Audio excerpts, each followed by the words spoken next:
नमस्कार, मैं अभिषेक कुमार आप सभी का स्वागत करता हूं रेलवे कैंपस यूट्यूब चैनल पे। तो चलिए आज से हम लोग इंजीनियरिंग ड्राइंग की भी क्लासेस स्टार्ट करेंगे।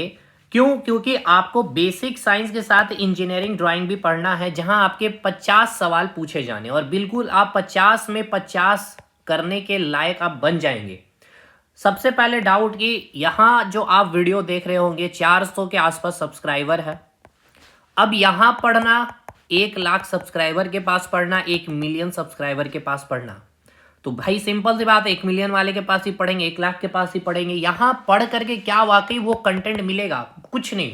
एक तो आज का वीडियो देख लीजिए, दूसरा आपको अगर लगता है कि नहीं मुझे बड़े चैनल में ही पढ़ना है, तो हमारा भी चैनल फोकस स्टडी विथ अभी के नाम से मिल जाएगा। ऑलरेडी हम लोगों ने इस पे 2018 की जो वैकेंसी थी, 2019 की जो वैकेंसी थी एलपी के लिए, वहां पर पूरा बेसिक साइंस इंजीनियरिंग ड्राइंग पढ़ाया। हमने भी paper CBT 1 CBT 2 psycho qualify किया, मेरिट में नाम नहीं था हमारे पास, आईटीआई नहीं था, अदरवाइज वो टेक्नीशियन पेपर भी हमारे पास होता। ठीक है, पहली चीज तो ये क्लियर है। चलिए, और वो सीबीटी 1 का सीबीटी 2 का साइको का भी रिजल्ट वहां अपलोडेड है और वहां पे भी क्लासेस हो रही है। वहां स्पेसिफिक अब झारखंड के एग्जामिनेशन को किया गया। तो पहला तो आपको ये डाउट ही नहीं आना चाहिए कि वाकई वर्थ इट कंटेंट है भी या नहीं। इसके अलावा बेसिक साइंस में हम लोगों ने इन्वायरमेंट खत्म कर दिया है इसी यूट्यूब प्लेटफॉर्म पे। 4 क्लास और बेसिक इलेक्ट्रिसिटी की पहली क्लास भी स्टार्ट हो गई है। आप उसे देखें, आपको अंदाजा लग जाएगा कि क्या कंटेंट 1 मिलियन और इस 400 और इसको आप ही और भी अधिक तक पहुंचा सकते हैं। तो आपका सपोर्ट होना चाहिए चैनल पे। बिना देर किए हुए चीजों को स्टार्ट करते हैं। चलिए भाई, सबसे पहले बेसिक साइंस का आपको सिलेबस पता है। वहां आपको बेसिक इलेक्ट्रिसिटी पढ़ना है, हीट पढ़ना है, टेम्परेचर पढ़ना है, मास पढ़ना है, वॉल्यूम पढ़ना है, डेंसिटी पढ़ना है, वो लीवर वगैरह सब कुछ, यूनिट मेजरमेंट हो गया, वर्क एनर्जी पावर, ये सारी चीजें आपको पता है। वहां हम लोग डिस्कशन किए हैं। अब बात करने वाले हैं इंजीनियरिंग ड्राइंग में आपको क्या पढ़ना है। सबसे पहले समझिए, देखिए ये आप देख भी रहे होंगे, हमारा टेलीग्राम चैनल भी है फोकस स्टडी विद अभी के नाम से ही। तो सबसे पहले तो यहां आपको यह समझना है कि इंजीनियरिंग ड्राइंग में आपको सबसे पहला जो चैप्टर मेंशन किया गया है ड्राइंग इंस्ट्रूमेंट, यानी कि चित्रीय उपकरण। देखिए वेटेज समझिए, इस एग्जामिनेशन में जो आपका 50 क्वेश्चन है, किसी को नहीं पता कि 50 क्वेश्चन का बाइफर्केशन यानी कि डिवीजन किस में किया गया। आज का क्लास ऐसा नहीं कि इंट्रोडक्शन होगा, आज मैं आपका पूरा ड्राइंग इंस्ट्रूमेंट का एक पार्ट कंप्लीट कर लूंगा, पूरा ड्राइंग बोर्ड, इबोनी एज, उसकी जितनी मेजरमेंट है।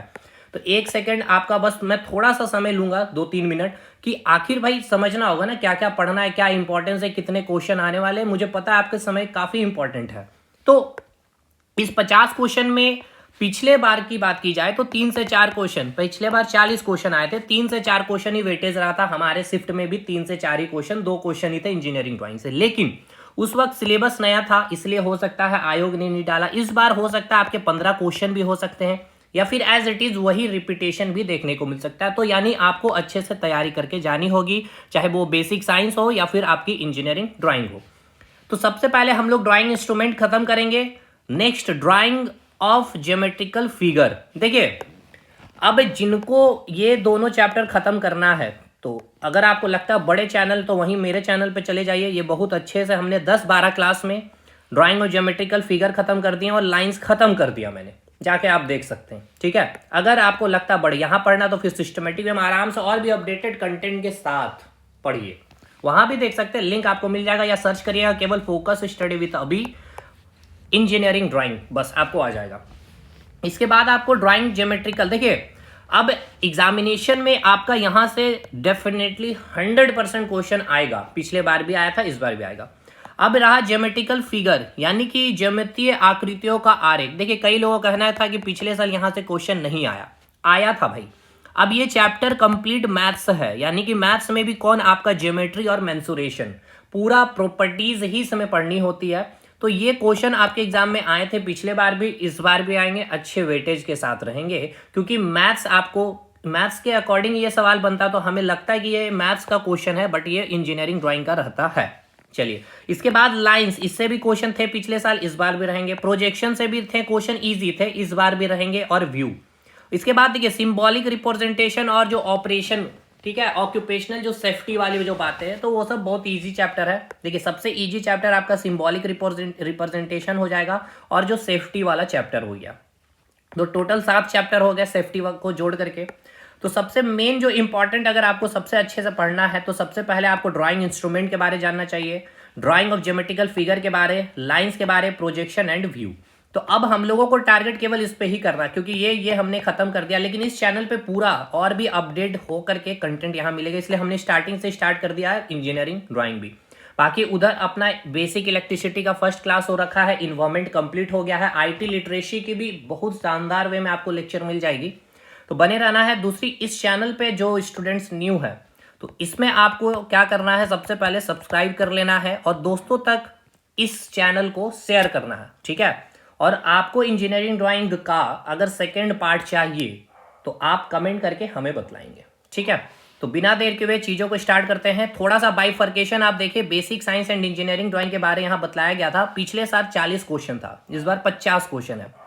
तो अनुमान ये है कि बेसिक साइंस से 25 क्वेश्चन रहते हैं और 15 क्वेश्चन इंजीनियरिंग ड्राइंग से, ये एक्सपेक्टेशन था, बट रियलिटी एग्जामिनेशन में देखा गया 35 से 36 क्वेश्चन और 3 से 4 क्वेश्चन 2018 में रहे। अब देखिए 2024 की बात की जाए, क्योंकि इस समय अभी नोटिफिकेशन आया नहीं था, तो अब जो नोटिफिकेशन आया तो यहाँ 50 क्वेश्चन पूछे जाने हैं, तो यहाँ पे अब इसका वेटेज इंक्रीज हो जाएगा। यहाँ पे आप अगर इस ईयर के अकॉर्डिंग देखा जाए तो 30 से 35 क्वेश्चन आपका बेसिक साइंस से ही बन जाएगा और 5 क्वेश्चन आपका यहाँ से इंजीनियरिंग ड्राइंग का बनेगा, अगर ये पिछले साल का सिनेरियो रिपीटेशन हुआ तो। लेकिन ऐसा भी हो सकता है कि यहाँ से आपको 25 क्वेश्चन या 30 क्वेश्चन रहे और यहाँ आपको 15 या 20 क्वेश्चन पूछे जा सकते हैं इंजीनियरिंग ड्राइंग से। तो ये कोई नहीं है, मतलब आपको फुल्ली हर एक चैप्टर अच्छे से, आईटी लिटरेसी से भी क्वेश्चन था, इंजीनियरिंग ड्राइंग्स में भी 2-3 क्वेश्चन थे, लेकिन इन्वायरमेंट से आपके क्वेश्चन है तो इन्वायरमेंट हमने करा दिया, उससे बाहर आपको सिंगल लाइन, ना तो कोई बुक, ना आपको एनसीईआरटी पढ़ने की जरूरत है। एनसीईआरटी मैंने करा दिया है, एग्जाम्पलर करवा दिया है और प्रीवियस ईयर के जितने सवाल आए हुए वो सब कुछ करा दिए, उसमें एक क्लास और आएगी इन्वायरमेंट में। तो चलिए सबसे पहले स्टार्ट करते हैं इंजीनियरिंग ड्राइंग को। दूसरी बात देखिए, इंजीनियरिंग ड्राइंग को स्टार्ट करने से पहले एक चीज समझ लेंगे कि ये अपना टेलीग्राम ग्रुप को आपको ज्वाइन कर लेना है, और कोई भी नोट्स को रिगार्डिंग अगर कंटेंट चाहिए तो थोड़ा आपको वेट करना होगा, तभी आपको नोट्स मिल जाएगा, या आपको एग्जामिनेशन के रिगार्डिंग कोई भी चीजें डाउट है तो आप पूछ सकते हैं इस नंबर पे। सबसे पहले बात करते हैं, ये जो इंजीनियरिंग ड्राइंग है, ये इंजीनियरिंग ड्राइंग होता क्या है, इसको समझते हैं। देखिए इंजीनियरिंग ड्राइंग को समझने से पहले आपको समझना होगा पेंट जो करने वाले जो व्यक्ति हैं, पेंटर, इनके बारे, इनकी भावनाओं को समझनी होगी। पेंटर क्या करता है, पेंट कर रहा होता है। पेंट करने के लिए इसके पास क्या चाहिए, ब्रश चाहिए, ताकि उसे वो ब्रश से क्या कर पाएगा, पेंट कर पाएगा। साथ के साथ उसे क्या चाहिए, कलर चाहिए, ताकि वो कलर यूज करेगा, बहुत सारे डिफरेंट टाइप्स ऑफ कलर चाहिए। अब ये जो ब्रश है वो कोई ना कोई पदार्थ से, कोई ना कोई मटेरियल से मिल करके बना होगा, तो अब वो पेंटर क्या करेगा, अच्छे मटेरियल्स का ही क्या करेगा, ब्रश यूज करेगा, ताकि वो और स्मूथ और हाईली एक्यूरेसी क्या कर पाए, पेंट दे पाए। कलर भी अच्छी क्वालिटी का वो यूज करे, ताकि उस कलर में जो भी साइन, ये कॉन्ट्रैक्शन है, ब्राइटनेस है, या फिर लॉन्ग इलास्टिक, अधिक दिनों तक वो इंटेंसिटी बना रहे, ये होता है। दूसरी बात, अब ये पेंटर जो पेंट कर रहा होता है, जस्ट एन एग्जांपल कि इसकी कोई भी एक गर्लफ्रेंड है, उसकी अब ये पेंट करना चाह रहा है, तो ये पेंट कर रहा है, तो पेंट करने के दौरान इसने जो पेंटिंग की है, ये जो इन्होंने पेंट किया है, ये जो फिगर इन्होंने रेडी की है, इसमें इसकी अपनी क्या है, पूरी की पूरी अभिव्यक्ति, एक्सप्रेशन, इनका विचार इस पेंट में है। यानी कि कोई पेंटर, जैसे अगर आप आकर के इस पेंट को देखेंगे, इस जो इन्होंने ड्राइंग किया है, तो आप वो चीज नहीं समझ पाएंगे, लेकिन यहाँ पे कोई दूसरा पेंटर आकर के जब इस फिगर को, इस ड्राइंग को देखेगा, तो वो हर एक बात समझ पा रहा होगा कि जो बनाने वाला पेंटर नंबर जो 1 है और ये पेंटर नंबर 2 जो इस फिगर को देख रहा है, वो समझ पा रहा होगा कि पेंटर 1 अपनी क्या फीलिंग इसमें एक्सप्रेस की है, इसके साथ इनका कितना लगाव रहा है, इनकी वो खूबसूरती वो कितना अच्छा से एक्सप्रेस कर पाए, वो केवल ये पेंटर या कोई अदर पेंटर ही समझ पाएगा, हम और आप नहीं समझ पाएंगे। ठीक है, यहां तक चीजें क्लियर हो गया, पेंटर का कंसेप्ट। ठीक है, अब इसको हम लोग अपने इंजीनियरिंग ड्राइंग में आते हैं, और अब इस इंजीनियरिंग ड्राइंग में इसके कंसेप्ट को हम लोग समझने का या उसको अप्लाई करने का कोशिश करते हैं। सबसे पहला तो ये आपको पता होना चाहिए कि इंजीनियरिंग ड्राइंग जो करने वाला व्यक्ति है, जैसे पेंट करने वाले व्यक्ति को हमने पेंटर कहा, तो इंजीनियरिंग ड्राइंग में जो ड्राइंग कर रहा होता है उसे हम ड्राफ्ट मैन कहते हैं। ठीक है ना, उसे हम क्या कहते हैं, ड्राफ्ट मैन कहते हैं। यानी ये जो बंदा है ड्राफ्ट मैन, ये क्या करेगा, इंजीनियरिंग ड्राइंग करेगा। जैसे आपका घर बनने वाला है 1 कट्ठे जमीन पे, ठीक है, एक कट्ठा जमीन पे घर बनना है, लेकिन इस पूरे के पूरे ड्राइंग को एक A4 साइज में ही क्या कर दिया जाता है, डिजाइन करके एक ब्लूप्रिंट तैयार कर दिया जाता है। तो ये कैसे पॉसिबल है? एक बड़ी कंपनी का एक स्ट्रक्चर एक A4 साइज में ही कैसे आ जाएगा? तो और दूसरी बात, इस A4 साइज के पेपर में जो ब्लूप्रिंट है, जो स्ट्रक्चर बनने वाला है, कोई एक बहुत सी बड़ी कंपनी या बहुत सी बड़ी कॉलेज या बहुत सी बड़ी स्कूल।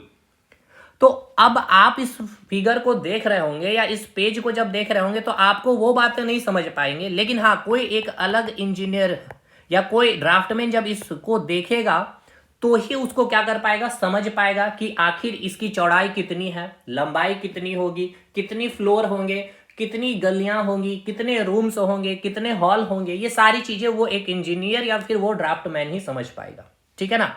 तो एक तो पहला पॉइंट ये कि जो ड्राइंग करने वाला जो बंदा है उसे हम क्या कहेंगे, ड्राफ्टमैन कहते हैं।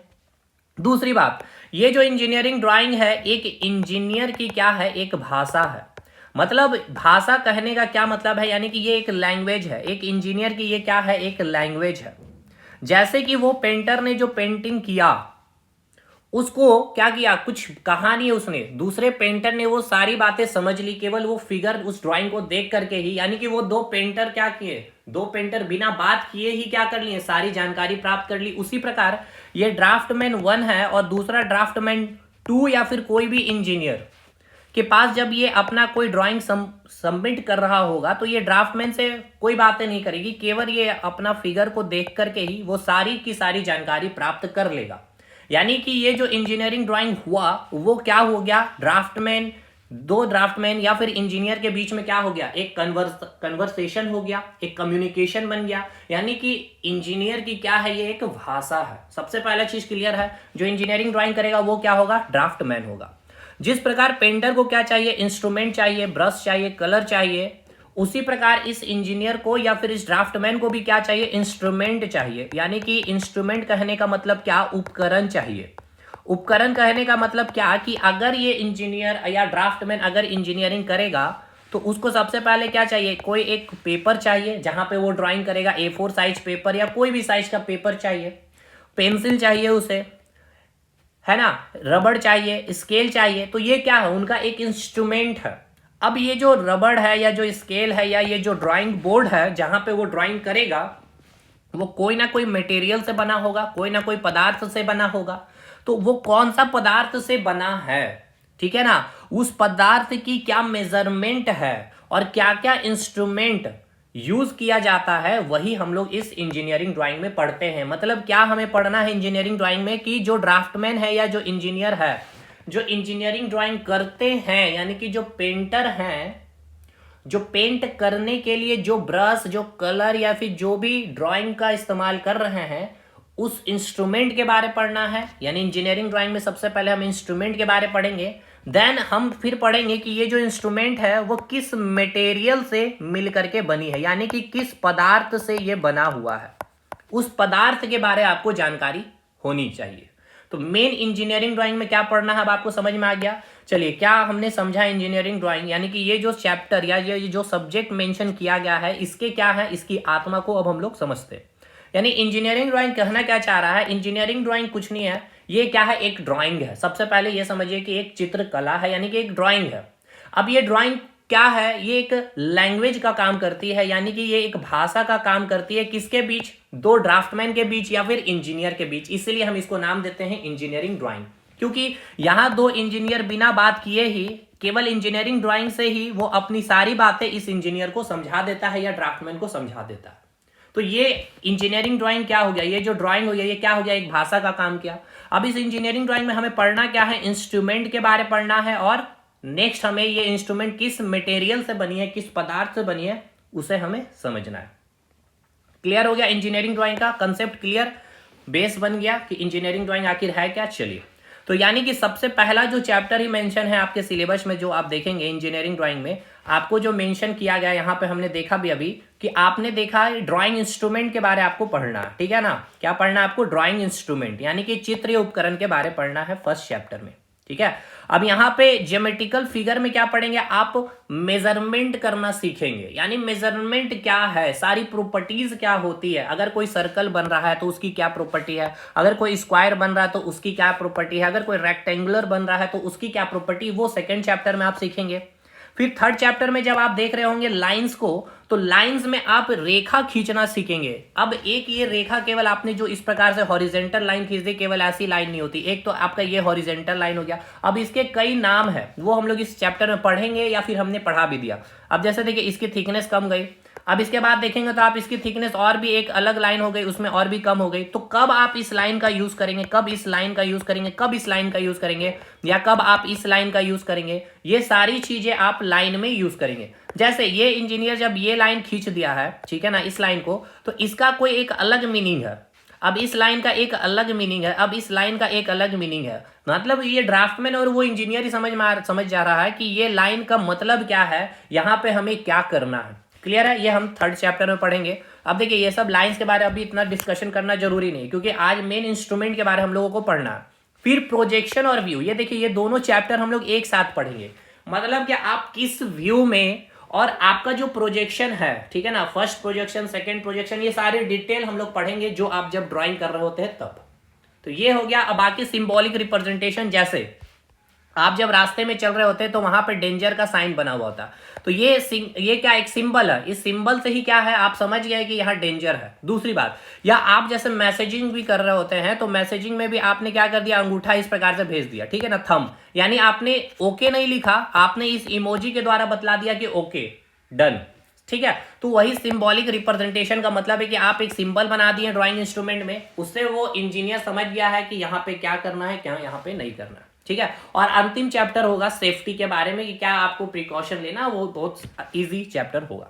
तो चलिए सबसे पहले हम लोग क्या समझेंगे इंजीनियरिंग ड्राइंग में, ड्राइंग इंस्ट्रूमेंट के बारे में। अब क्या क्या इंस्ट्रूमेंट यूज होगा, क्या क्या हमें पढ़ना है, यहाँ पे बात करते हैं। सबसे पहले आपको पढ़ना है ड्राइंग बोर्ड के बारे में। मतलब क्या कि ड्राइंग बोर्ड का मतलब ये कि आप जिसमें ड्राइंग करेंगे उसके लिए आपको सबसे पहले क्या चाहिए, एक बोर्ड चाहिए। जैसे कि एक शिक्षक को पढ़ाने के लिए एक बोर्ड चाहिए, डिजिटली पढ़ाने के लिए डिजिटल बोर्ड चाहिए, टैब चाहिए। उसी प्रकार एक इंजीनियर को ड्राइंग करने के लिए एक ड्राइंग बोर्ड चाहिए।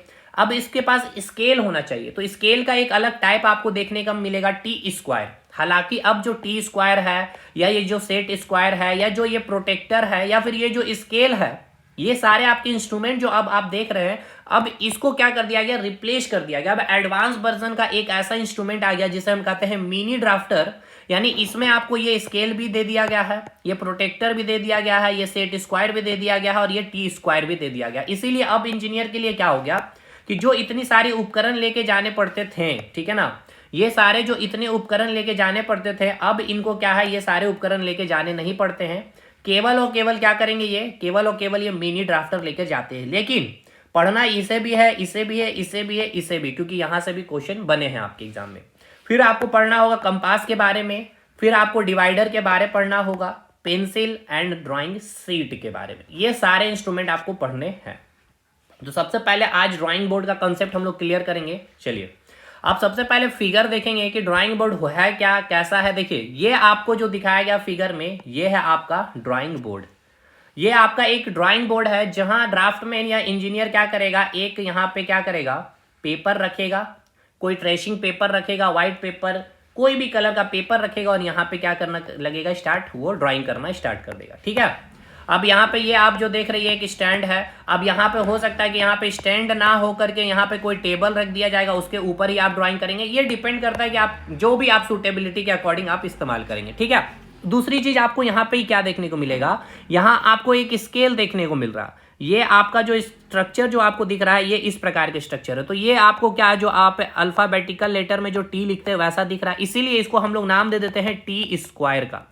यानी कहने का क्या मतलब है कि इसके शेप के अकॉर्डिंग इसका नाम हमने क्या रख दिया है, टी स्केल या फिर टी स्क्वायर। क्लियर हो गया। अब पहले अभी आपको ये समझना है कि ये आपका क्या है, ड्राइंग बोर्ड है। अभी आपको पूरा पढ़ना डिटेल में इस ड्राइंग बोर्ड के बारे ही, ठीक है ना, आपको पूरा इस ड्राइंग बोर्ड के बारे पढ़ना है। इसलिए पहले ध्यान दीजिए कि ड्राइंग बोर्ड को एक बार आप देखिए अच्छे से। लेकिन ये जो आप ड्राइंग बोर्ड को देख रहे हैं, ये ड्राइंग बोर्ड का एग्जैक्ट जो आप मटेरियल आप देखेंगे, जैसे कि मैं आपको एक एक एग्जांपल देता हूं।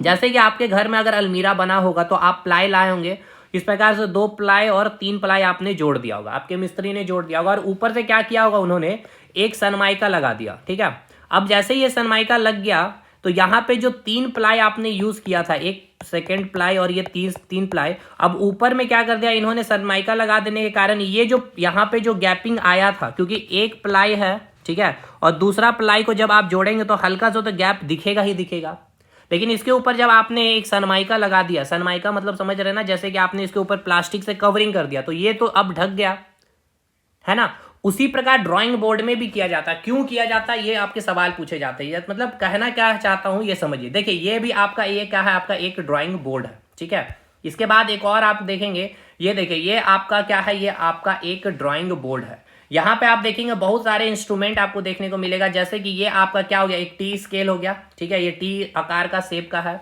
यहाँ आपको देख रहा होगा सेट स्क्वायर हो गया, पेंसिल हो गया, रबड़ हो गया, ये सारे इंस्ट्रूमेंट है। और ये जो व्हाइट कलर का क्या है, आपका ड्राइंग पेपर है, ठीक है। चलिए अब देखिए जो एग्जैक्ट जो ड्राइंग बोर्ड है वो ऐसे बनाया जाता है, मतलब यहाँ पे जब देखेंगे तो आप एक पट्टी ये आपको दिखेगा, ठीक है, इसके बाद आपको एक पट्टी ये आपको दिखेगा, इसके बाद एक आपको तीसरा पट्टी ये, उसके बाद आप देखेंगे यहाँ पे चौथा पट्टी, और इसके बाद आपको दिखेगा पांचवा पट्टी। यानी टोटल यहाँ अगर आप देखेंगे तो 1 2 3 4 5, यानी कि 5 पट्टी को यूज करके यहाँ पे ड्राइंग बोर्ड आपका बनाया गया है, इस प्रकार से, है ना, इस प्रकार से बनाया गया है। लेकिन अब जब आप डाउनवर्ड यानी कि नीचे से जब आपने इस ड्राइंग बोर्ड को देखा तब, लेकिन जब हम ऊपर में जो ड्राइंग करते हैं वो हमें इस प्रकार से दिखता है। क्या यहाँ पे हमें कोई भी पट्टी दिख रही है? नहीं दिख रही है अभी, ठीक है।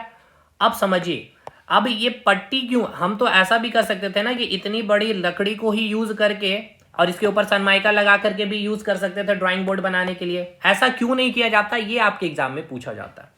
तो पहली चीज तो ये कि जो आपकी ड्राइंग बोर्ड बनी होती है वो कई सारे स्ट्रिप में बनी होती है, यानी कि लकड़ी की कई सारे पट्टी इसमें जोड़ करके बनाए जाते हैं। जैसे कि यहाँ पे 5 पट्टी आपने देखा, अब ये 5 पट्टी को क्या किया, ये यहाँ पे एक और लकड़ी रखा जिसको हम नाम देते हैं इंजीनियरिंग ड्राइंग में बैटन कहते हैं। ये सारे नाम आपको याद रखना है, ये पट्टी नहीं है, ये आपका स्ट्रिप है।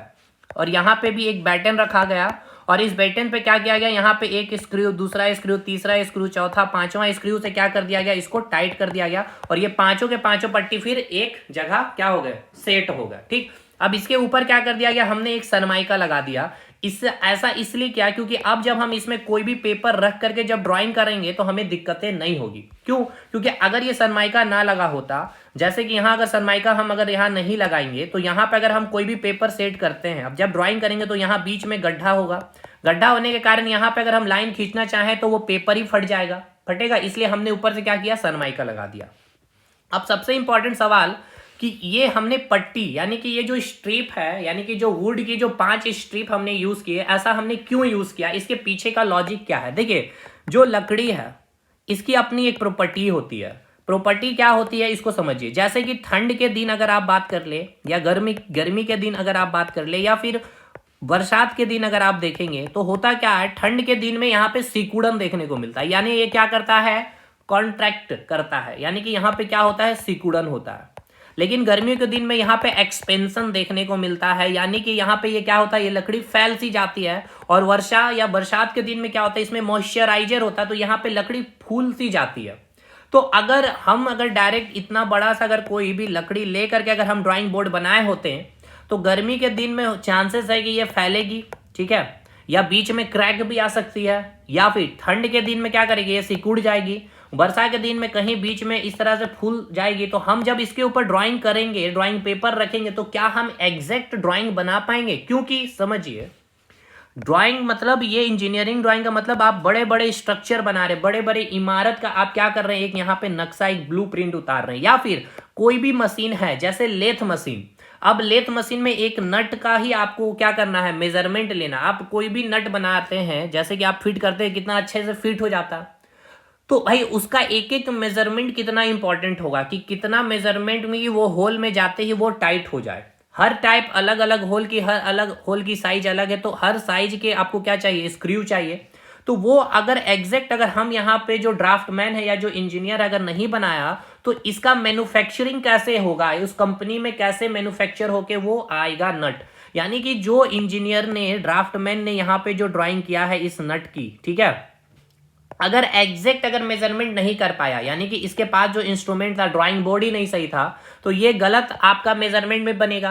अब ये कंपनी के पास जाएगी, अब ये कंपनी क्या करेगी, यहाँ पे इसका क्या करेगी, मैन्युफैक्चरिंग कर देगी उसी साइज पे, और जब ये मार्केट में आएगी तो मार्केट में वो साइज का, ठीक है ना, जैसे कि एक स्टैंडर्ड साइज का नट का मान के चलते हैं कि 5 mm का, तो ये 5 mm का बनाया गया है, लेकिन ये बना नहीं है क्योंकि यहाँ पे ड्राइंग ही नहीं सही हो पाया, ये बन चुका है 5.5 mm का।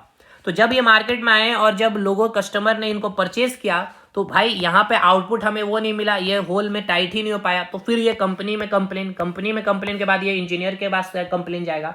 समझ में आया?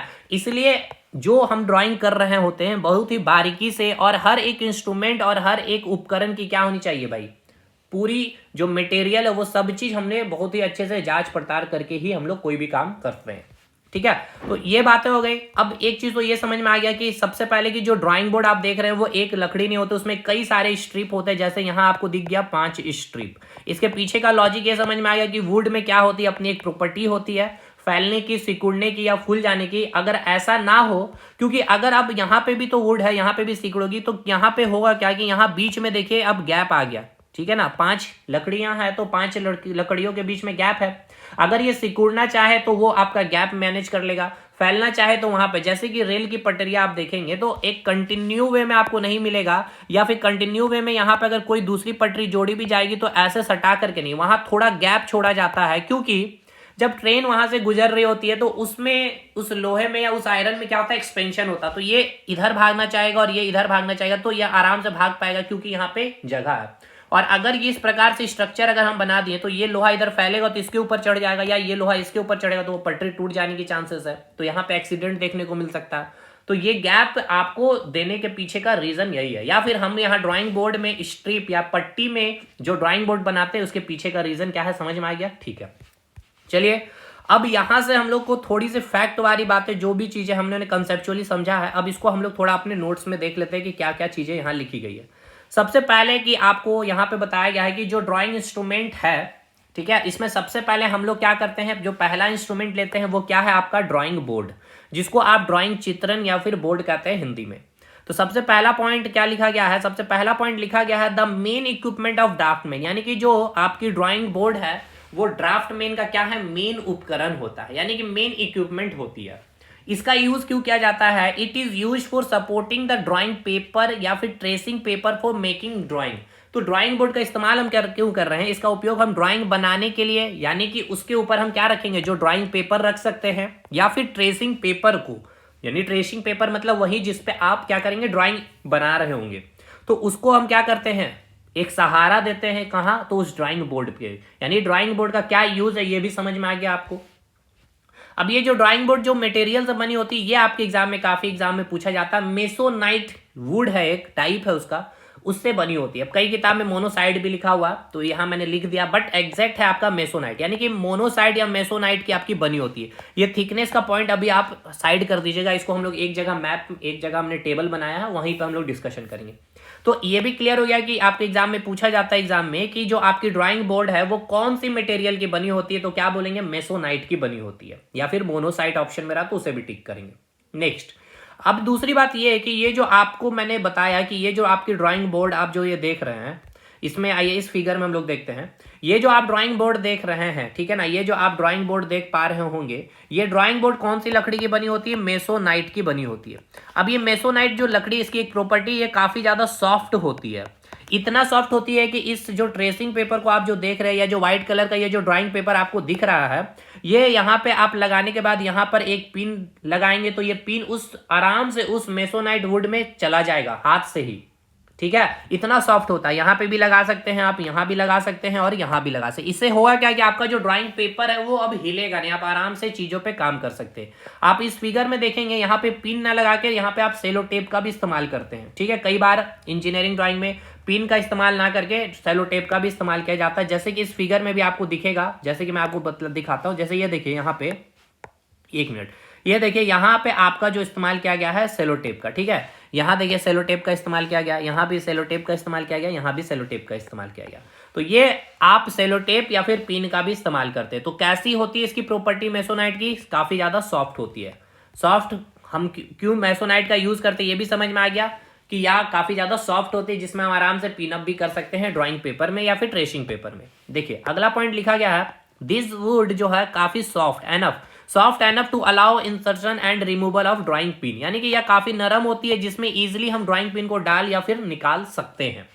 अब यहाँ देखिए यहाँ पे लिखा गया है जो मैंने आपको समझाया कि जो ड्राइंग बोर्ड है, ड्राइंग बोर्ड को स्ट्रिप्स या पट्टियों में इसलिए बनाते हैं, क्यों बनाते हैं ये क्वेश्चन आता है आपके एग्जाम में स्टेटमेंट बेस्ड, क्योंकि जब सीजन चेंज होगा, जब सीजन चेंज होने के दौरान क्या है, लकड़ी में नमी मॉइस्चर आ जाती है, जिसके कारण लकड़ी में सिकुड़न, कॉन्ट्रैक्शन या फिर एक्सपेंशन, फैलना देखने को मिलता है। तो इसलिए अब जब हम स्ट्रिप में बनाएंगे इस ड्राइंग बोर्ड को तो उसके बीच में क्या है, कुछ गैप आ जाती है। अब उस गैप के कारण अगर जो भी सिकुड़न हो या फिर एक्सपेंशन हो तो वो गैप में आराम से वहां पे वुड मैनेज कर लेती है, जिससे आपके जो ड्राइंग बोर्ड है उसकी मेजरमेंट में कोई भी छेड़छाड़ नहीं हो पाती है, ठीक है। तो फैलाव को इजिली क्या कर दिया जाता है, स्टेबल कर दिया जाता है। जैसे कि आप इस ड्राइंग बोर्ड को जब आप देखेंगे तो यहाँ पे total first strip, second strip, third strip और फोर्थ स्ट्रिप, 4 स्ट्रिप यानी कि 4 पट्टियां यूज की गई है। ये रहा। अभी चारों पट्टी को क्या कर दिया गया है, एक बैटन से, ये भी आपका क्या है लकड़ी है, इस बैटन से क्या कर दिया गया है, फिक्स कर दिया गया है। यहाँ पे बहुत सारे आपको स्क्रू भी देखेंगे, जैसे कि ये हो गया एक screw, second screw, third, fourth और फिफ्थ। इस स्क्रू से क्या कर दिया गया है, ये पूरे पट्टी को फिट कर दिया गया है, ठीक है। ये समझ में आ गया ड्राइंग बोर्ड का फुल्ली स्ट्रक्चर। यानी ये जो ड्राइंग बोर्ड है ये एक आपका जो इंस्ट्रूमेंट है, ये आपने इसको पूरा आपने इसका पूरा का पूरा फिगर के साथ आपने सारी चीजें देख भी ली है। दूसरा, आपने इसके मटेरियल के बारे में जानकारी ले ली कि मेसोनाइट वुड का बना होता है, काफी सॉफ्ट होता है और इसके हम कई सारे पट्टियों से जोड़ करके बनाते हैं। यानी कि इसमें क्या होता है, स्ट्रिप होता है, बैटन होता है और स्क्रू लगा होता है, और ऊपर से फिर हम क्या कर देते हैं, फिर सनमाइका लगा देते हैं, जिससे कि ये जो गैप है, इस गैप में अगर हम पेपर लगा के डायरेक्ट ड्राइंग करेंगे तो यहाँ पे अगर लाइन खींचेंगे पेंसिल से तो यहाँ पे छेद हो जाएगा, इसलिए हम ऊपर से सनमाइका लगा देते हैं। चलिए अब एक आपको कंसेप्ट समझना है इबोनी एज के बारे में। अब ये इबोनी एज क्या है, या फिर इसे ही हम वर्किंग एज का नाम देते हैं। पहले देखिए, अब आपसे एग्जाम में अगर पूछ लिया जाए वर्किंग स्पेस के बारे में तो याद रखिएगा वर्किंग स्पेस मतलब यानी कि काम करने वाला जगह जो है, ठीक है ना। वर्किंग स्पेस का मतलब क्या है, वर्किंग स्पेस आपसे पूछा जाता है तो ये आपका वर्किंग स्पेस हो गया जहां आप काम करेंगे। यानी ये तो आपका ड्राइंग बोर्ड है भाई, ठीक है। अब इस ड्राइंग बोर्ड में आपने जो ड्राइंग सीट रखा है, इस ड्राइंग सीट को ही आप क्या कर रहे हैं, यहाँ पे आपका ये क्या हो गया, आपका ये आपका वर्किंग स्पेस हो गया, ठीक है। अब आपको समझना है एक टर्म इबोनी एज या फिर वर्किंग एज क्या होता है। इससे पहले आप यहाँ पे देखिए इस फिगर को, आपको एक स्केल दिख रहा है, ये जो स्केल का आपको जो स्ट्रक्चर दिखाया गया इस तरह का दिखाया गया। यानी कि आप इसको अगर ध्यान से देखेंगे तो इसका स्ट्रक्चर आपका जो अल्फाबेटिकल जो टी लेटर होता है उसी की तरह है, इसलिए इसको हम लोग नाम दे देते हैं T square, as it is मैंने आपको पहले भी बतलाया। अब जैसे कि इस ड्राइंग बोर्ड में यहाँ पे हमें कोई एक हॉरिजेंटल लाइन खींचनी थी तो हमने क्या किया, यहाँ पे टी स्क्वायर रखा, ठीक है। अब इसको समझिए इबोनी एज को और वर्किंग एज को, इसका कंसेप्ट कैसे हम इसको समझाते। देखिए यहाँ पे आइए, इस फिगर को ध्यान से आपको देखना है, पहले इसको हम लोग क्लियर कर लें। इस इबोनी एज को समझिएगा, प्रैक्टिकली फील करना है कि ये इबोनी एज क्या है आपको, ठीक है ना। आप बिल्कुल कोशिश करिए एकदम प्रैक्टिकली 3D व्यू में आप थोड़ा सा सोचने की कोशिश करेंगे ताकि आप समझ पाए इबोनी एज को। देखिए ये सबसे पहले आपको समझना है कि एज क्या होता है। एज को हम लोग हिंदी में बोलते हैं किनारा, ठीक है। तो देखिए ये ड्राइंग बोर्ड को देखेंगे तो एक किनारा ये हो गया, ठीक है, एक किनारा ये है। नेक्स्ट, अब दूसरा आपको एक ये किनारा दिखेगा।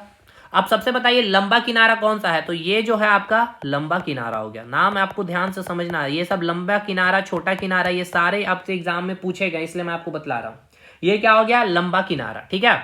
और ये जो आपको दिख रही है और आपको ये जो दिख रही है, ये क्या हो गया आपका छोटा किनारा। यानी छोटा किनारा कहने का मतलब क्या है कि ये जो किनारा है आपका, ये जो आपका किनारा है कंपैरेटिवली इस किनारे से क्या है, इसकी लंबाई छोटी है कि नहीं, इसलिए लंबा किनारा छोटा किनारा। ये समझ में आ गया कि आप कैसे डिफरेंशिएट करेंगे किनारा को। यानी कि 2 प्रकार के किनारे हैं, एक है लंबा किनारा और एक है आपका छोटा किनारा। अब देखिएगा ध्यान से समझिएगा, मैं अभी आपको ये लंबा किनारा, ये जो आपको सामने में दिख भी रहा होगा, ये जो आपको ये किनारा दिख रहा है, ठीक है ना, ये आपको ये किनारा दिख रहा है।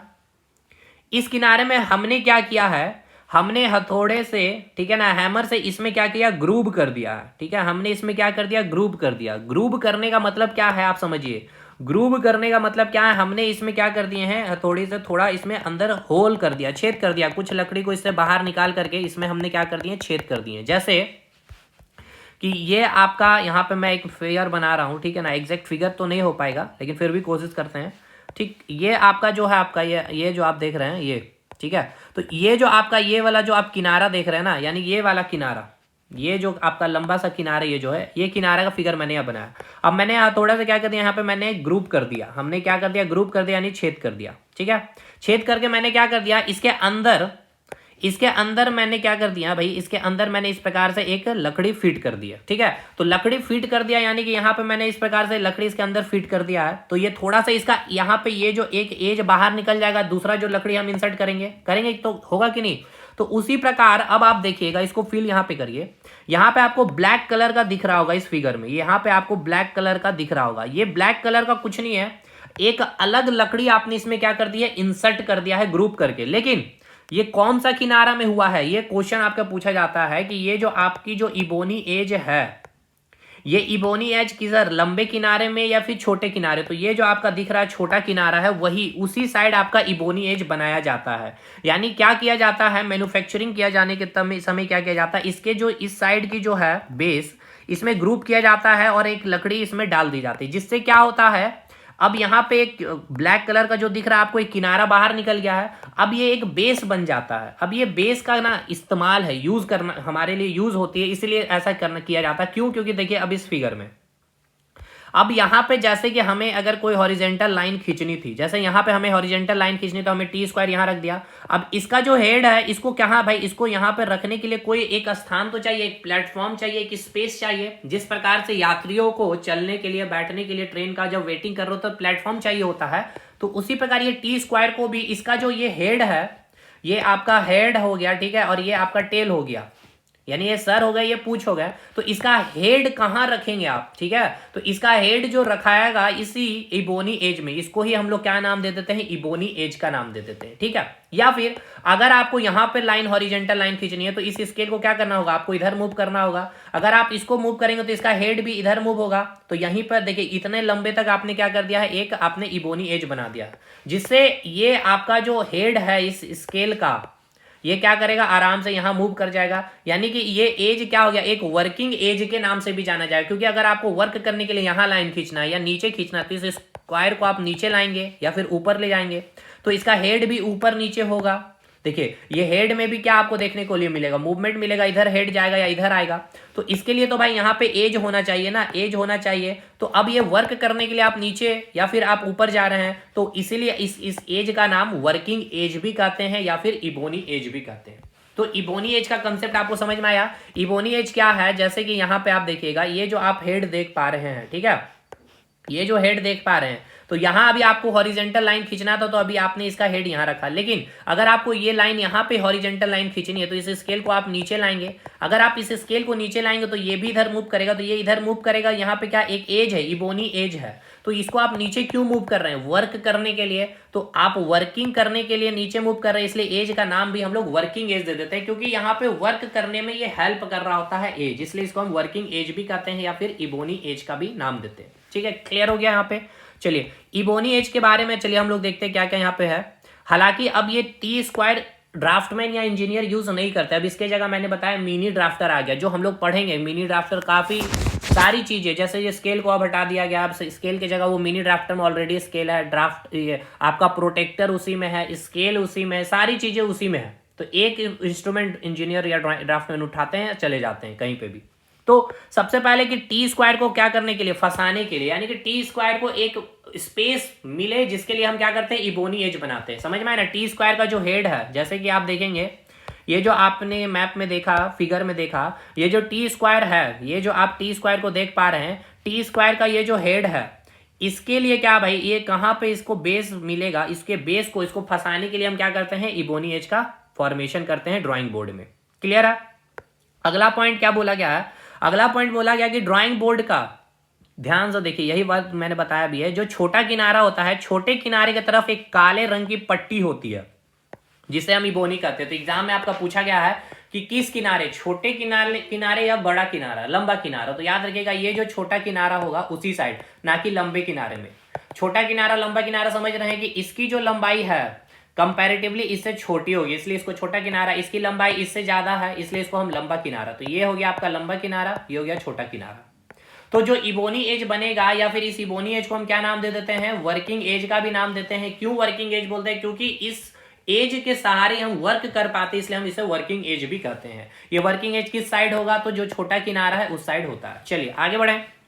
अब देखिए एक चीज को समझिए, एक है बी, दो टर्म को समझिए, एक है आपका इंडियन स्टैंडर्ड ऑर्गेनाइजेशन और एक है आपका ब्यूरो ऑफ इंडियन स्टैंडर्ड। ठीक है, अब ये क्या, देखिए कोई भी, ये आपका एक ऑर्गेनाइजेशन है, यानी कि ये क्या है, आपकी एक संस्था है।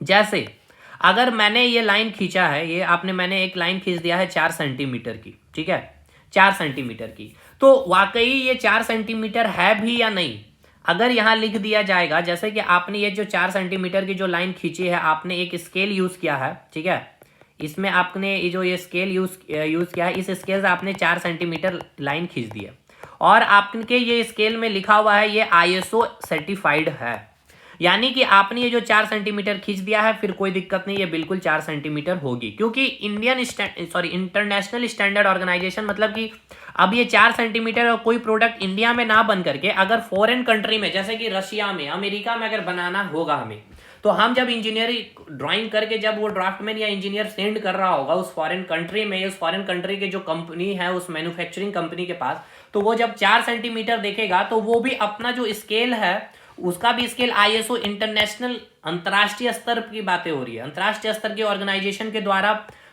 सर्टिफाइड किया गया कि हाँ ये स्केल की जो मेजरमेंट है और ये जो स्केल की मेजरमेंट है इक्वल है, यानी इसमें जो 4 सेंटीमीटर है और इस स्केल से जो आप 4 सेंटीमीटर लाइन खींचेंगे दोनों इक्वल ही लाइन खिंचाएगा।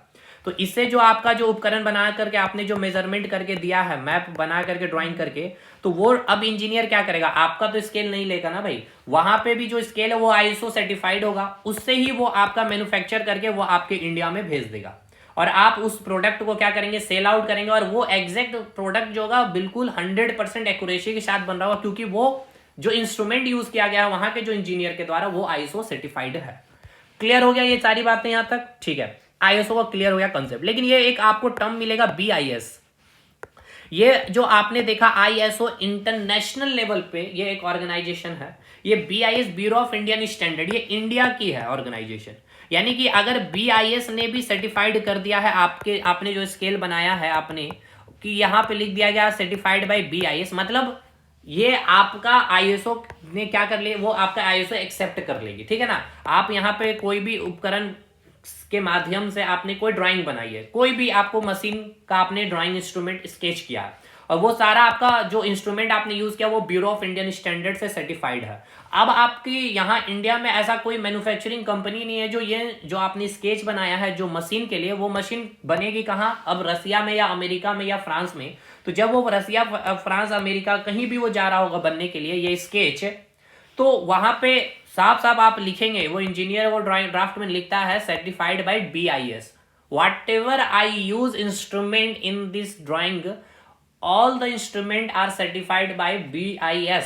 तो BIS से सर्टिफाइड है, तो ये सर्टिफाइड BIS को कौन करता है, ये ISO ही करता, मतलब कि यहां पे फ्रांस या अमेरिका या जहां भी गया होगा वहां पे भी उसकी अपनी एक अलग संस्था होगी, जैसे कि अमेरिकन ऑर्गेनाइजेशन हो सकती है या अमेरिकन स्टैंडर्ड ऑर्गेनाइजेशन हो सकती है, तो वो अमेरिकन स्टैंडर्ड ऑर्गेनाइजेशन को भी सर्टिफाइड ISO करेगी।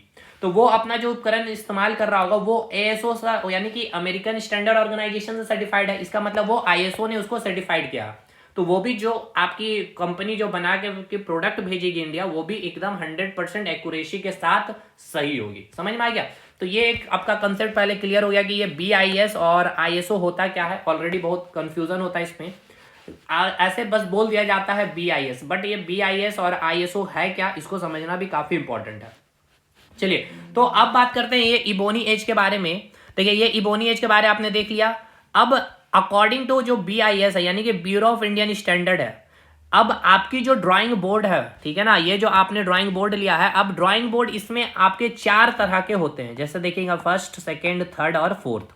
इसकी जो डेजिग्नेशन या पद या इसका नामकरण जो किया गया है, एक है आपका D0, D1, D2, D3। आप कुछ भी बोल सकते हैं, आप इसे D0 या D0 भी बोल सकते हैं, D1 भी बोल सकते हैं, D2, D3 है। यानी 4 प्रकार के क्या है आपके पास ड्राइंग बोर्ड है। अब एग्जाम में यहां से एकदम क्वेश्चन पूछता है। सबसे पहले ये जो D0 है, आपको ये पता होना चाहिए, जो D0 ड्राइंग बोर्ड है, D4 ड्राइंग बोर्ड, इसकी जो मेजरमेंट है, इसकी जो माप है, आपको पता होना चाहिए सारा का सारा आपका mm में होगा, पहला पॉइंट। दूसरी बात, जो D0 ड्राइंग बोर्ड है, इसकी जो लेंथ है, ये आपका लेंथ होगा, ठीक है, ये आपका लेंथ होगा, ये आपका वृत्त होगा, और ये आपका थिकनेस होगा। यानी हिंदी में बोला जाए तो ये आपकी लंबाई हो गया, ये चौड़ाई हो गया, ये मोटाई हो गया। ये सारा चीज यहाँ नोट्स में लिखा गया, A to Z आपको नोट्स में लिख दिया गया, लंबाई, चौड़ाई और मोटाई। तो आपसे एग्जाम में पूछा जाएगा जो D0 ड्राइंग बोर्ड है उसकी लेंथ कितनी है, तो वो कितनी है, 1500 mm है। चौड़ाई कितनी है, तो 1000 mm है। और उसकी मोटाई कितनी है, तो 25 mm है।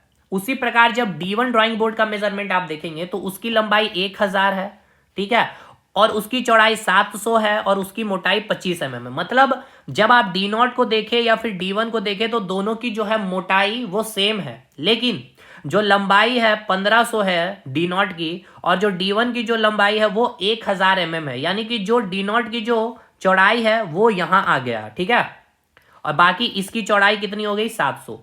फिर जब आप D2 को देखेंगे तो D2 की लंबाई 700 mm है, चौड़ाई 500 mm है, अब इसकी मोटाई 15 mm हो गई है। उसी प्रकार जब D3 में आएंगे तो D3 की लंबाई 500 है, और चौड़ाई 350 है, और थिकनेस 15 है। यानी कि D2 और D3 की मोटाई सेम है, और D1 और D2 की, यानी D0 एंड D1 की क्या है, मोटाई सेम है। और जो आपकी D2 है और D3, यानी कि D2 ड्राइंग बोर्ड और D3 ड्राइंग बोर्ड की मोटाई सेम होगी। अब फिर जब आप D2 को आप जब देखेंगे तो इसकी जो लंबाई है, जो D1 की जो चौड़ाई है वो इसकी लंबाई हो जाएगी। उसी प्रकार D3 में जब देखेंगे कि जो D2 की जो चौड़ाई है वो इसकी लंबाई हो गई है, ठीक है। तो ये आपको पूरा का पूरा याद करना होगा ये मेजरमेंट। तो D0 जो हो गया आपका, D0 क्या हो गया आपका, लेंथ कितना है, 1500, चौड़ाई 1000, और उसकी मोटाई 25 mm। अब एक चीज यहां बताइए, ये जो आप देख पा रहे होंगे ये मेजरमेंट, इस मेजरमेंट में सबसे लंबी, सबसे ज्यादा लंबाई किसकी है, तो देखिए यहाँ पे 15, ये आपका जो ये जो आपका ये कॉलम दिख रहा है, ये कॉलम किसकी है, ये लंबाई की है, लेंथ की है, ठीक है। तो हमें ये बतलाइए कि 1500 mm, 1000 mm, 700 mm, 500 mm सबसे बड़ी कौन है संख्या में, तो आप कहेंगे कि ये 1500 mm जो है सबसे बड़ी है। यानी क्या कि जो D0 है इसकी लंबाई 1500 mm, यानी कि सबसे लंबी, अगर आपसे पूछ लिया जाए एग्जामिनेशन में, ठीक है ना, ड्राइंग बोर्ड की मैक्सिमम लंबाई कितनी, तो 1500। तो पहला पॉइंट ये आप यहां लिखें, जो ड्राइंग बोर्ड है आपकी, जो ड्राइंग बोर्ड है, ड्राइंग बोर्ड की मैक्सिमम लंबाई कितनी होगी, ड्राइंग बोर्ड की मैक्सिमम लेंथ कितनी होगी, ड्राइंग बोर्ड की मैक्सिमम लेंथ कितनी होगी, 1500 mm। और ये 1500 mm किसकी है, तो ये D0 की होगी, ठीक है, क्लियर।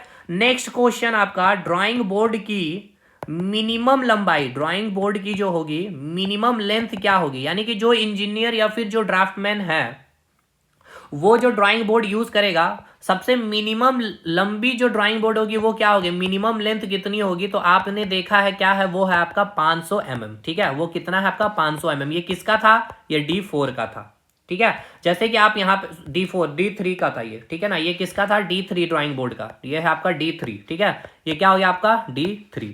चलिए यहाँ देखते हैं पहले, जैसे हमने बोला सबसे लंबी ड्राइंग बोर्ड कौन सी होगी, तो ये आपने बोल दिया सर 1500 mm, यानी कि D0। सबसे छोटी लंबाई वाली ड्राइंग बोर्ड की कितनी होगी, सबसे छोटी लंबाई कितनी होगी ड्राइंग बोर्ड की, तो 500 mm होगी। उसी प्रकार अगर आपसे चौड़ाई के बारे अगर आपसे पूछ लिया जाए, ये जो आप देख रहे हैं वृत्त, यानी कि ये जो चौड़ाई है, वह ड्राइंग बोर्ड जिसकी सबसे ज्यादा चौड़ाई है वो कितनी है, 1000 mm है, ठीक है ना। वो कितना होगा, 1000 mm। तो थर्ड क्वेश्चन आपका ये सारे पूछे जाएंगे, अधिकतम चौड़ाई वाली जो ड्राइंग बोर्ड है, अधिकतम चौड़ाई वाली ड्राइंग बोर्ड, यानी कि मैक्सिमम वृत्त कितना हो सकता है ड्राइंग बोर्ड का, तो आप क्या बताएंगे, 1000 mm। ये किसका होगा, तो ये आपका D0 का होगा। उसी प्रकार अगर सबसे कम, ठीक है ना, सबसे कम या फिर न्यूनतम अगर आपसे पूछ लिया जाए, न्यूनतम चौड़ाई वाला जो ड्राइंग बोर्ड होगा, यानी कि मिनिमम जो वृत्त होगा ड्राइंग बोर्ड का कितना होगा, तो वो होगा आपका 350 mm। ये किसका होगा, D3 का होगा। चलिए इसे भी हम लोग देख लेते हैं टेबल में। तो देखिए जो सबसे मैक्सिमम चौड़ाई किसकी है, डी नॉट की 1000 है, इससे क्या 1000 से ज्यादा किसी की चौड़ाई है नहीं है। और सबसे कम न्यूनतम किसकी है, कितनी है, 350। सबसे ज्यादा मोटाई अगर देखा जाए तो 25 mm है, और 25 mm है किसकी, डी नॉट की और D1 की। और सबसे कम अगर देखा जाए तो D3 और D2 की कितनी है, 15 mm और 15 mm। यहां तक चीजें क्लियर हो गई। नेक्स्ट, ड्राइंग बोर्ड कितने प्रकार के होते हैं, अगर आपसे एग्जाम में पूछ लिया जाए ड्राइंग बोर्ड कितने प्रकार के होते हैं, तो ड्राइंग बोर्ड कितने प्रकार के होते हैं, 4 प्रकार के होते हैं। कितने प्रकार के होते हैं, 4 टाइप्स होते हैं, D not, D1, D2, D3। सारा मेजरमेंट याद हो गया। दूसरा सवाल, अगर आपसे पूछ लिया जाए सबसे बड़ी ड्राइंग बोर्ड जो है उसकी मेजरमेंट कितनी है, तो सबसे बड़ा कौन है पहले ये तो बताइए, और सबसे छोटा कौन है। तो भाई ये 1500 जो सबसे बड़ी लंबाई होती है ड्राइंग बोर्ड की, 1000 mm जो सबसे लंबी सबसे ज्यादा चौड़ाई होती है, और थिकनेस 25 mm सबसे, यानी कि सबसे बड़ा ड्राइंग बोर्ड कौन होगा आपका, डी नॉट होगा। ठीक है, यानी कि सबसे बड़ी ड्राइंग बोर्ड डी नॉट, और सबसे छोटी ड्राइंग बोर्ड क्या होगा आपका, D3, क्योंकि सबसे छोटी इसकी लंबाई होती है, सबसे कम इसकी चौड़ाई और सबसे कम इसकी मोटाई होती है। ये सारे सवाल है आपके एग्जामिनेशन के। चलिए इसको अब हम लोग क्या करते हैं, फ्रेश कर लेते हैं, इसको सारी चीजें यहां से हटा लेते हैं, क्योंकि ये एज इट इज आपके नोट्स में मिल जाएगा लिखा हुआ ही। तो यहां से ये आपको समझ में आ गया। बस ये आपको रहने दे रहे हैं कि ये जो रो हो गया आपका, ये लेंथ का है। ठीक है, ये अगर आप देखेंगे तो ये आपका हो गया लेंथ का, ये हो गया आपका चौड़ाई का, और ये हो गया आपकी मोटाई, थिकनेस की। यानी अब ये ड्राइंग बोर्ड में देखिए लंबाई चौड़ाई है क्या, ये जैसे ये देखिए ये है आपका ड्राइंग बोर्ड। तो ये जो आप देख रहे हैं ये हो गया आपका, ठीक है ना, ये हो गया आपका क्या, लंबाई, यानी ये हो गया आपका लेंथ हो गया। और ये जो आप देख पा रहे होंगे, इसकी कलर चेंज कर ली जाए, तो ये आप जब देखेंगे तो ये हो गया आपका क्या, ये हो गया आपका ब्रेड्थ, यानी कि ये क्या हो गया आपका चौड़ाई। और अगर आप इसकी मोटाई देखेंगे तो इसको हटाया जाए, इसको साफ किया जाए, तो मैं आपको इसकी मोटाई दिखाता हूं। देखिए ये जो आप देख पा रहे हैं ये हो गया आपकी मोटाई। ठीक है, तो अब देखिए ये अगर मैं बोलूं कि ये डी नॉट है ड्राइंग बोर्ड, डी नॉट है, तो इसकी लेंथ कितनी होगी, 1500 mm होना चाहिए। ठीक है, तो देखिए इसकी जब आप लंबाई देखेंगे तो ये कितनी है, 1500 mm है। इसकी वृत्त, इसकी चौड़ाई कितनी होनी चाहिए, 1000 mm होना चाहिए। तो यहाँ पे देखिए इसकी चौड़ाई ये आपकी 1000 mm है, ये कितनी है, 1000 mm है। ठीक है, 1000 mm है। और इसकी थिकनेस अगर देखा जाए तो थिकनेस कितना होगा, ये आपका 25 mm। तो ये जो थिकनेस है या फिर ये जो थिकनेस है ये कितनी है आपकी, 25 mm है। ये किसका है, अगर डी नॉट ड्राइंग बोर्ड है। और अगर ये आपका D1 होता, ठीक है, अगर ये D1 होता तो ये लंबाई और ये लंबाई कितनी होती, ये होती आपकी 1000 mm। ठीक है, ये कितनी होती, 1000 mm। और ये आपकी जो चौड़ाई है ये कितनी होती है, चौड़ाई ये होती है आपकी 700 mm। ठीक है, और इसकी जो मोटाई है, यहां मैं मोटाई दिखा दे रहा हूं, ये जो मोटाई है ये मोटाई कितनी होती, तो ये आपकी 25 mm होती 1000 लंबाई, 700 mm चौड़ाई और 25 mm मोटाई। जैसे कि आप यहां देखेंगे 1000 लंबाई है, 700 चौड़ाई है और 25 mm क्या है, इसकी मोटाई है, किसकी, D1 ड्राइंग बोर्ड की। तो अब एक बार हम लोग इसको क्या कर लेते हैं, रिकॉल कर लेते हैं, रिवाइज कर लेते हैं। ये सारा पॉइंट आपके एग्जामिनेशन के लिए इंपॉर्टेंट है।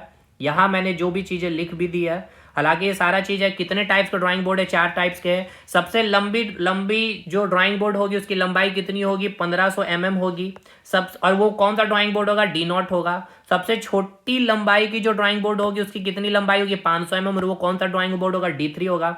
सबसे अधिक चौड़ाई वाली जो ड्राइंग बोर्ड है उसकी चौड़ाई कितनी होगी, 1000 mm, डी नॉट होगी।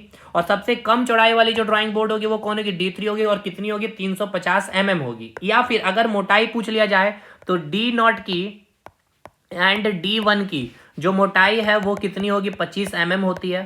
ठीक है, सबसे ज्यादा जो मोटाई में देखने को मिलेगा।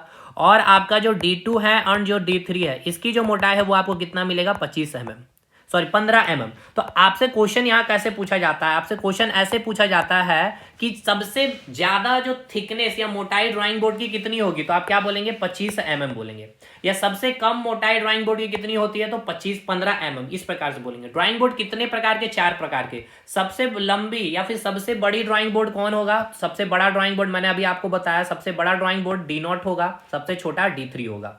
ये आपका पूरा इबोनी एज, और ये आप इबोनी एज को वर्किंग एज क्यों कहते हैं ये भी आपका क्लियर हो गया। चलिए अब देखिए इसके बाद का लेक्चर आगे कंटिन्यू आपके कमेंट के ऊपर डिपेंड करता है। जैसे कि टी स्क्वायर, देखिए सारा कंटेंट बिल्कुल शानदार वे में सारा चीज यहाँ पे रेडी है। तो देखिए अब आप समझ पाए ना, जो आपको इंजीनियरिंग ड्राइंग पढ़ना है, तो इंजीनियरिंग ड्राइंग में आपने क्या पढ़ा। सबसे पहले मैंने बताया कि ड्राइंग में क्या है, इंजीनियरिंग ड्राइंग एक भाषा है, एक लैंग्वेज है, जिसमें इंजीनियर जो ड्राइंग करते हैं उसको हम क्या कहते हैं, ड्राफ्टमैन कहते हैं। अब वो क्या कर रहा होता है, जब ड्राइंग कर रहा होता है तो उसमें वो सारी बातें उस ड्राइंग में ही लिखी हुई होती है। तो एक तो ये लैंग्वेज हो गया, इसमें एक इंस्ट्रूमेंट यूज किया जाता है, और इसमें इंस्ट्रूमेंट किस मटेरियल से बनी है उसके बारे में हम पढ़ते हैं। तो सबसे पहले हमने इंस्ट्रूमेंट चैप्टर में देखा ड्राइंग बोर्ड के बारे में। ड्राइंग बोर्ड सबसे मेन इक्विपमेंट है, और इसका यूज हम क्या करते हैं, जो ट्रेसिंग पेपर है या जो ड्राइंग पेपर उसको सपोर्ट करने के लिए यूज करता है, यानी ये सपोर्ट प्रोवाइड करता है। ये किसका बना होता है, मेसोनाइट का बना होता है। अब ये जो थिकनेस यहाँ जो लिखा हुआ है, अब आपको समझ में आ रहा होगा क्या है।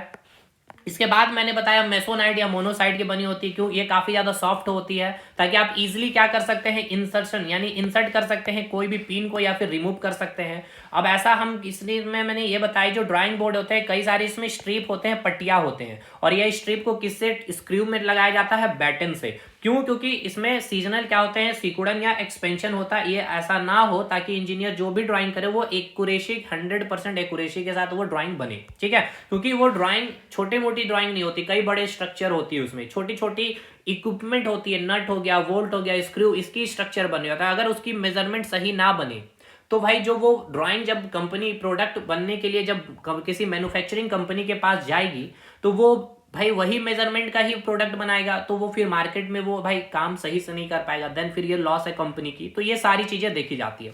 फिर इसमें हमने देखा ड्राइंग बोर्ड में एक होता है आपका इबोनी एज, या फिर जिसे हम कहते हैं वर्किंग एज। क्यों, क्योंकि इसी इबोनी एज में पहले जब हम मिनी ड्राफ्टर नहीं था उस समय हम टी स्क्वायर यूज करते थे हॉरिजेंटल लाइन खींचने के लिए। तो ये टी स्क्वायर का जो हेड है उसको कहाँ हम फंसाएं, तो उस इबोनी एज में फंसाते थे, और यहाँ आपका एक वर्किंग एज हो जाता था। वर्क करने के लिए हमें स्पेस मिल जाता है, इसलिए हम इसको वर्किंग एज का भी नाम दे देते हैं, ठीक है। इसके बाद हमने बताया कि ये जो इबोनी एज होता है ये किस साइड होगा, ये छोटे किनारे के साइड होगा। इसके बाद हमने सारा मेजरमेंट बताया, कितने टाइप के D0, D1, D2 यानी कि 4 प्रकार के आपके ड्राइंग बोर्ड होते हैं। मेजरमेंट भी हमने बता दिया, सबसे लंबी या सबसे जो बड़ी ड्राइंग बोर्ड होती है उसकी लंबाई कितनी होती है, 1500 होती है। सबसे बड़ा ड्राइंग बोर्ड D0 होता है, सबसे छोटा ड्राइंग बोर्ड D3 होती है, जिसकी लंबाई सबसे कम कितनी होती है, 500। यानी वो ड्राइंग बोर्ड जो सबसे छोटा जिसकी लंबाई होगी वो 500 होगी। सबसे मोटी या फिर सबसे मोटाई वाली ड्राइंग बोर्ड की कितनी मोटाई होगी, थिकनेस, तो 25 mm होगी। और सबसे कम मोटाई वाली ड्राइंग बोर्ड की थिकनेस क्या होगी, 15 mm होगी। चौड़ाई सबसे ज्यादा ड्राइंग बोर्ड की कितनी हो सकती है, 1000 हो सकती है, और सबसे कम चौड़ाई कितनी हो सकती है, 350 हो सकती है। दैट्स ऑल, ठीक है। तो ये पूरा ड्राइंग इंस्ट्रूमेंट में हमने ड्राइंग बोर्ड और इबोनी एज का कंसेप्ट क्लियर कर लिया है। अब इसके बाद देखिए, इसके बाद का आपको जो मेन है आपका टी स्क्वायर, ठीक है। अब ये ड्राइंग बोर्ड एकदम इंपॉर्टेंट है, यहां से आपके सवाल बनेंगे, ठीक है। तो नेक्स्ट क्लास में अगर टी स्क्वायर के बारे में इसी प्रकार से सारी चीजें चाहिए तो आप कमेंट करेंगे, वीडियो शेयर करेंगे अपने दोस्तों तक और जितने भी ग्रुप है वहां पे, ठीक है। मिलते हैं हम लोग नेक्स्ट वीडियो में, तब तक के लिए धन्यवाद।